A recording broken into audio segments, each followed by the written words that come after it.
না। শাশুড়ি সালমা বেগম কথাটা শুনে দেরি না করে উপরে উঠলেন। দরজায় ধাক্কা, কোনো সাড়া নেই। তিনি চাবি বের করতে মেহরিন থামিয়ে দিল।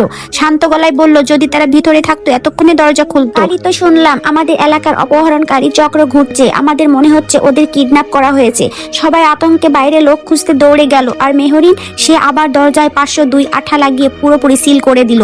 এরপর পুলিশের ফোন, কোণে কাঁদো কাঁদো গলায় সাহায্য চাইলো। চোখে কয়েক ফোঁটা আই ড্রপ দিয়ে সে একটি ভিডিও রেকর্ড করলো। দয়া করে আমার স্বামী আর আমার ছোট মাকে খুঁজে দিন। ভিডিও মুহূর্তেই ভাইরাল হয়ে গেল। সাংবাদিকরা ছুটে এলো খবর সংগ্রহ করতে। এদিকে ভিতরে রাহাত আর শিউলি নিজেদের প্রেমেই ব্যস্ত। কিছুক্ষণ পর শিউলি অভ্যাসবশত ওষুধ খেলো। শুরু হলো প্রবল বমি। বাইরে বেরোতে গিয়ে দেখে দরজা একদমই খুলছে না। রেস্কিউ টিম এসে পুরো এলাকা খুঁজেও যখন তাদের পেল না, মেহরিন বলল, একটা জায়গা এখনো দেখা হয়নি। সবাইকে নিয়ে সে সোজা গেল সেই বেডরুমের সামনে।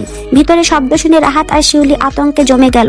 জানালা খুলে পালাতে চাইলো, কিন্তু নিচে মানুষের ভিড়। অবশেষে দরজা ভাঙা হলো। দেখা গেল রুমে শুধু রাহাত। সে হেসে বলল, আমি গভীর ঘুমেছিলাম, তাই কিছু শুনিনি। কিন্তু লাইভ দেখছিল যে মানুষগুলো, তারা বিশ্বাস করলো না। মেহরিন হঠাৎ জিজ্ঞেস করলো, শিউলিকে দেখেছো? রাহাত মাথা নাড়তেই ঠিক তখনই আলমারির ভিতর থেকে অদ্ভুত একটা শব্দ। আসলে শিউলি লুকিয়েছিল সেখানে, আর সেই শব্দেই ধরা পড়লো তার উপস্থিতি। রাহাত অজুহাত দিল, আমাদের পেট খারাপ, কিন্তু আর কত লুকাবে। শিউলি ব্যথায় ছটপট করছিল। রাহাত সবাইকে বের করে দিতে চাইলো, বলল সে কাপড় বদলাবে। মেহরিন ঠান্ডা হেসে বলল, আমি তো তোমার স্ত্রী, তোমার কাপড় আমি বের করে দিই। বলেই সে আলমারির দরজা খুলে দিল। ভিতর থেকে টেনে বের করা হলো শিউলিকে। সাথে সাথে দুর্গন্ধে পুরো ঘর ভরে গেল। সাংবাদিকরা নাক চেপে ধরলো। ঠিক তখনই মেহরিনের মনে পড়লো শিউলি কুকুরকে ভয় পায়। সুযোগ বুঝে পাশের বাসা থেকে একটা কুকুর আলমারির দিকে ঠেলে দিল। সে ঘরের ভিতর শুরু হলো চিৎকার, বিশৃঙ্খলা আর ক্যামেরার ফ্ল্যাশ।